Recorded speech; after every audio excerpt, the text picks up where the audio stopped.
I got the bottom side of it all taped up with the anti-chafing tape, and I come up today and put my paint stuff away and drug out the fabric stuff. I got a little piece of scrap fabric here and started gluing up onto this end rib. I'm going to close it in first, gives me a good chance to practice and to get that end closed in nice and pretty before we get the top on. My son just came by a few minutes ago to take the dogs for their walk, and when he comes back I'll go ahead and get his help me flip that wing over, and then I'll lay out the fabric on the top side and finish gluing up this butt rib piece here. I had my son help me turn the wing back over right side up when he came home from walking the dogs, and then I went down to the house and had a little dinner and visited the wife a little while. I just come back up here and worked on this inboard rib. Got a little bit more glue work to do on it. I got to fold those edges over underneath that rib. Then I got to heat it up and shrink it, but I got that pretty much glued on there. Just got to wait for the glue to finish setting up.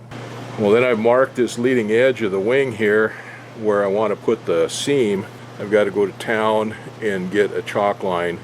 Now all my chalk lines that I have, they've been out in the shop and in the hangar all winter long, and so they're kind of damp, but they also have red chalk in them, and that showed up just fine on the green chalk, green paint when I had the green paint on there.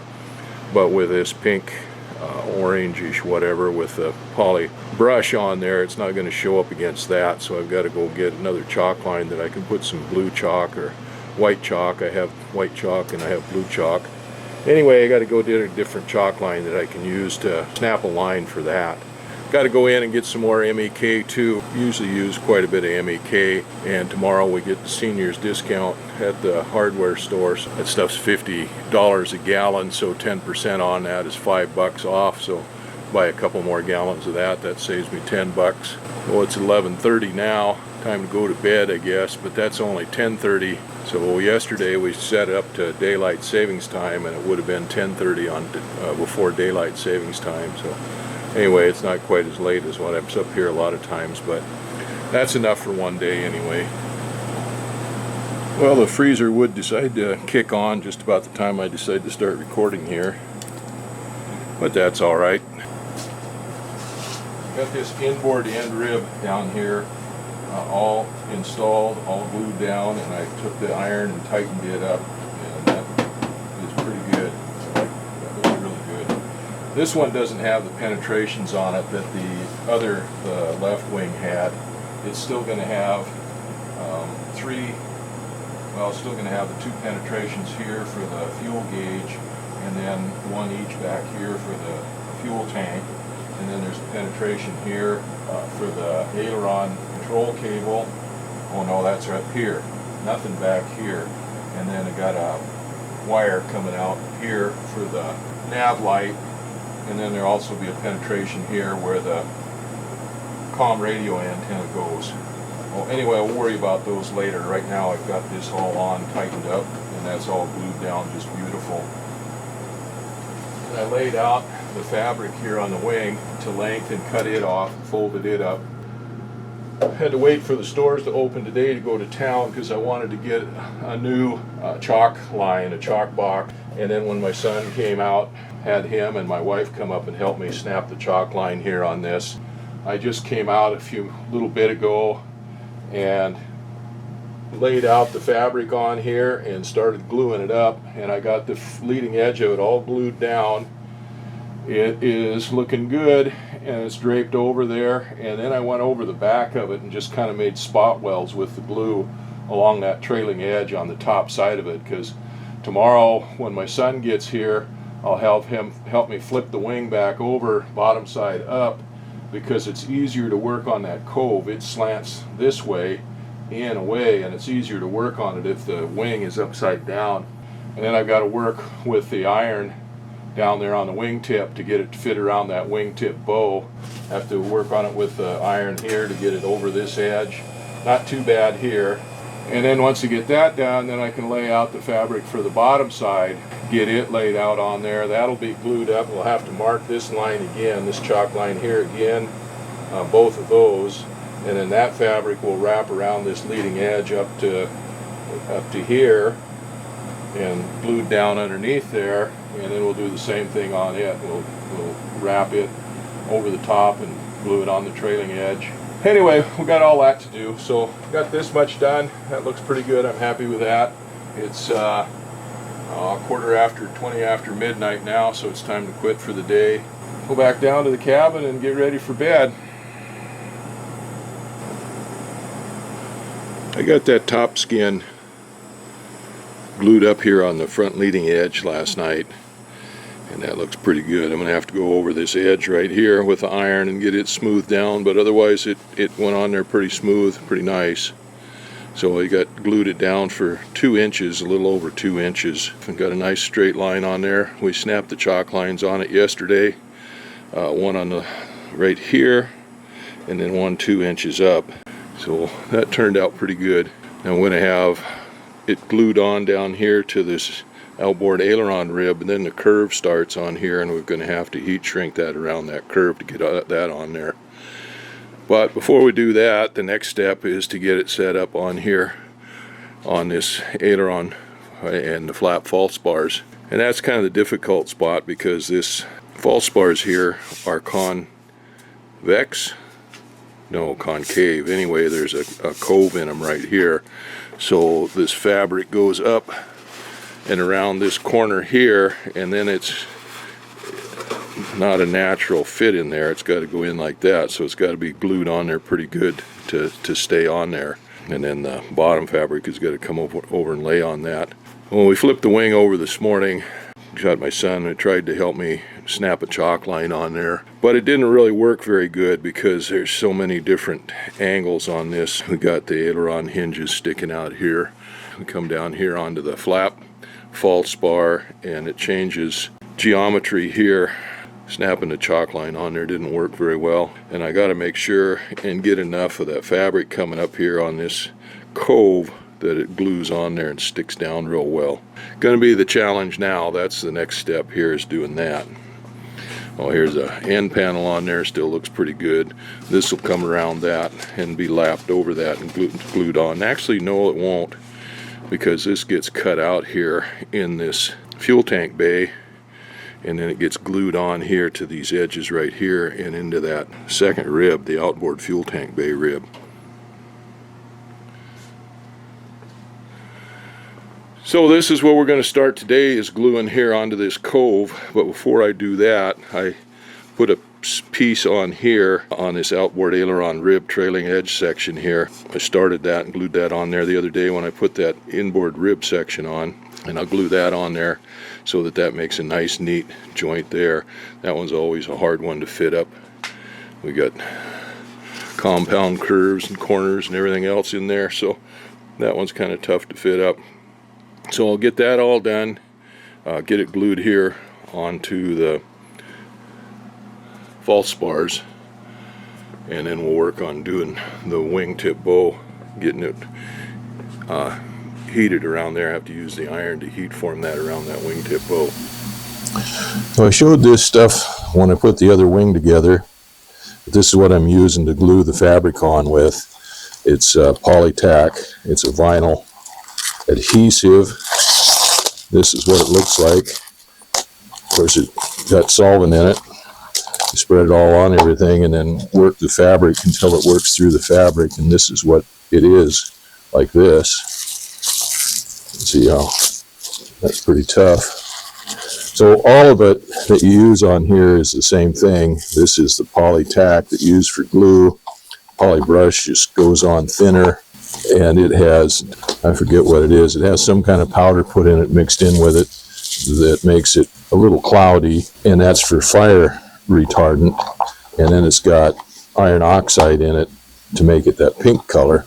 So, and that is a telltale. That's so you can tell where it's been put on, and that's what made the color change from the dark green that I'd painted these false bars to what it is now, with kind of a brownish, orangish color. Now I've got a 1-inch wide brush, and it's a good quality brush, but the bristles still come out of it as you use it, and they make a mess. Well, what I do is I take super glue and inject down in here around where the bristles go into the ferrule on that thing. Now this is just a cheap 1/2-inch brush. I do the same thing with it. I'll just fill in this area in here with super glue so that it holds bristles in. Then I've got a little bit of MEK in this container that I'll dunk the brushes in to keep them from crudding up too bad. And eventually that stuff will actually get pretty thin with Polytack or Polybrush, whatever I'm using, and you can actually use it to do stuff like this. And what I'm doing here is I'm going to go ahead and coat this fabric with a little bit of the Polytack thinned out, let it dry a little bit, and that way when I take the scissors or the razor blade or whatever I'm going to use to trim this fabric up with, it doesn't fray out as bad. It makes a nice clean cut. So that's the first thing I'm going to do, is do that.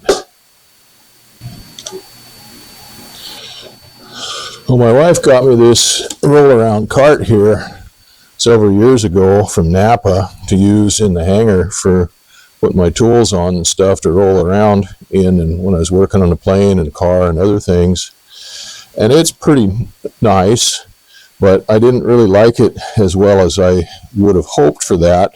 It's got one drawer in it that is good for putting stuff in, but it's got another cabinet out here to put stuff in, but instead of a drawer here in this top level, it's got a lid that you've got to open up. So you've got a working surface here on top of it to put stuff on, but to get to the stuff inside of it, you got to lift the lid up and take everything off the top. So anyway, that didn't work quite as well as I would have hoped for that, but I used it for quite a while there in the shop, in the hangar, and it was okay. But I got one that I like better from Harbor Freight. It's got multiple drawers in it and stuff, and I like it a little better as a roll around. But this is just perfect for doing this, to have it roll around here. You can have the tools and materials that you need for doing this. I got my Polytack in here, and I can put Polybrush on here. I've got my brushes. I've got brushes and stuff in the drawer, scissors and other things here, nice and handy. Oh, anyway, that works out really nice for this. It's a handy thing to have, as well as this little roll around stool. Another thing I've got here is, of course, is pencils. This stuff is dried out a little bit here now, so it's ready to be used, ready to be cut. So all I got to use a pencil here and mark where I want my cuts.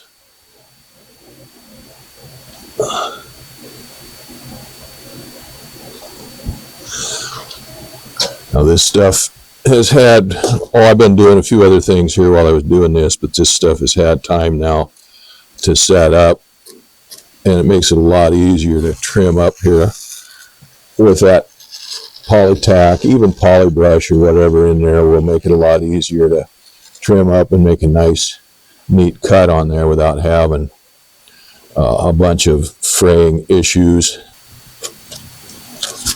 All right, let me get that cleaned out of there. Got a little bit of, I don't think that hurts anything. Polytack will just mix right in with that powder. Now, one of the other things I've got here in this drawer to keep handy is single edge razor blades. I bought a couple of boxes of those when I went to start this wing project. It turned out I still had some left over from doing the fuselage, but those are handy for doing some of this trim up work here like this, and they'll even be handier here in a couple of days when I start doing the work with the finish tapes and stuff on here. Put a nice bed of Polytack on there, and then work that fabric in till the Polytack penetrates the fabric all the way. And this is not the easiest spot to do because we're going into this curve here from a straight section, so it kind of distorts the fabric a little bit. Anyway, I've got to put it in here in this curve first, glued down in there, and I don't want this sticking out too far in this curve, otherwise it'll interfere with the aileron. The aileron mounts here and moves up and down like this. It's easy to wind up getting a big buildup of fabric here, and then sometimes I'll just go ahead and take a little bit of MEK and put on the outside of that, and that helps lengthen out the time that this Polytack has to work. Makes it easier to work it in through the fabric here, get it to come all the way through the fabric. They tell you not to put more Polytack on the outside of the fabric because it'll dry up faster, and then the stuff underneath won't cure, because the outside will cure, and it creates a barrier for the solvents and stuff to come through. But you got to make sure that that Polytack comes all the way through the fabric, bonds into it, and it'll actually fill the weave then. Let's see what we got there. Nice sharp edge. So this doesn't have to be too tight. I'll let that set up now, and then I'll go ahead and pull this up and glue this up. And this doesn't have to be too tight here once it's glued up, because this will all shrink up when we put the iron to it, and it'll tighten right up and be just beautiful. So this is the best one I've done yet. Well, today is March 12th, and it's a beautiful day out there. It's been raining, mixed rain and snow for the last few days since we came home. There's actually a little bit of snow on Judy's car and the roofs and stuff yesterday morning. It melt off in the daytime, and mostly rain, but a little bit of mixed rain and snow. Snow levels come down quite a bit on the mountainsides around here. It was almost completely gone when we got home. And the forecast is for it to be nice for a couple more days, and then turn off and snow again, or mixed rain and snow. That's not uncommon for this country for this time of the year. We left to go down south on we left here on January 30th, and it had been snowing a little bit for a few days before that, off and on. We had a couple inches of snow on the ground. I plowed the snow with a Bobcat, and then it froze, and the day we left it started snowing, and we had about 4 or 5 inches of snow on the ground here that morning, on Thursday morning. I plowed the snow on the driveway so that my son wouldn't have to. I thought the forecast said it was going to quit snowing. Well, like I said, I plowed all the snow and got the driveway all cleaned up that morning, and it just kept snowing. It was snowing so hard when we got to the airport that the plane didn't make it in on its first pass in, coming in to land. It took 2 passes to come in. We didn't think we were going to get out for a while, but we got out. But it snowed another 6 inches or so. So when my son come home, he couldn't get up the driveway. He wound up getting some ice melt and melting the snow in the driveway and stuff, and he fought that for several days while we were gone. Meanwhile, we're down in Florida, and it was 80, 85, 89 degrees some days. We didn't miss the snow at all. And then it got cold here while we were gone. It got down to 10 degrees or so, I think, and his water froze up for a few days. But he had an adventure while we were gone, and we did just fine. So we spent 3 weeks down in Florida at my son's house. We got Judy's skin cancer on her nose taken care of, and that turned out good. And when we got that taken care of and everything looked like that was all going to be okay, then we left Florida and we went down and spent 2 weeks at my son's house on the coast of Oregon, down in Bandon, Oregon. It was cooler there and raining and stuff there, so it was more like home. It was in the 40s, and we had pretty violent storm there one day. Let me see if I get something to hold this down. That's not long enough to get in there. Oh yeah, it is. Well, I've got these little plastic clips from Harbor Freight, and they are just the cat's meow for doing some of this work, for clamping this fabric down. They're cheap and they work great for holding this fabric down in places where it may be just a little bit tough to hold it down, small sections and stuff like that.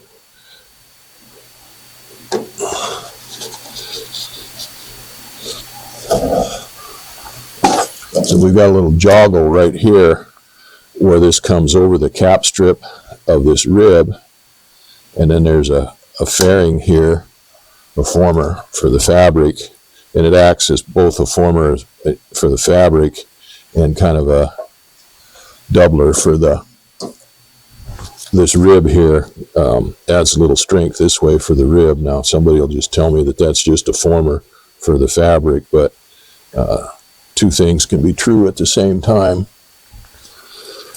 And this outboard rib has got a lot of, outboard aileron rib has got a lot of tension or pressure on it.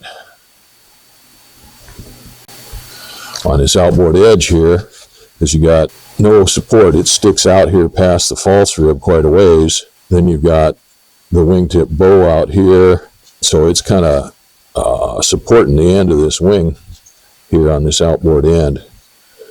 So it can use a little bit of help. All right. Oh, now I get to figure this part out. Well, now what they'll usually do is cut this at a diagonal here, 45, fold part of this up over this section right here, and part of it up over here. That's what we'll do. Now I've got to get this figured out on how to get this up here and trim off the excess fabric here to get it glued on. All right, so we'll come out here.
I've got the fabric all trimmed up and ready to go on here, so I guess there's no point in waiting any longer. I might as well go ahead and start doing it here. The instructions say two things. One, they say to start from one end and work to the other end, and that worked okay yesterday when I started out on that leading edge because it wasn't nailed down anyplace else. I had free fabric to work with there. Here on this one, I'm going to work from the middle out because that way any errors that are made in here don't get compounded. If I worked from one end to the other, then all these little wrinkles and stuff like that here where fabric doesn't get pulled tight, wind up getting compounded. So I gotta work this out.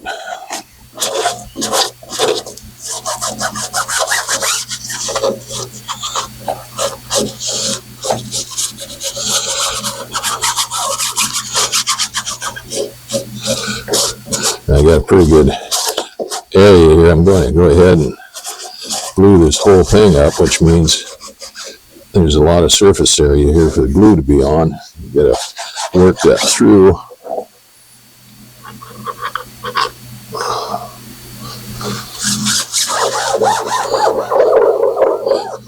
Make sure you get that through the fabric and get all the air bubbles out of it, all the wrinkles and stuff.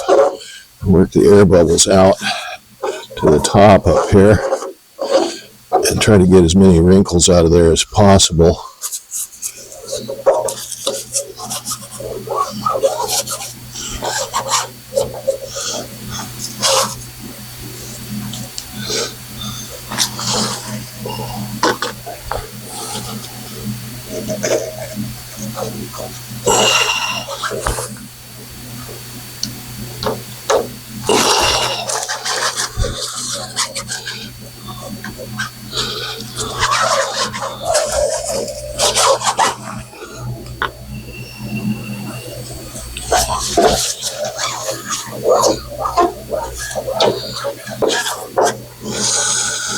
Okay, now shall we work that way or this way? I think I want to go down and do something on that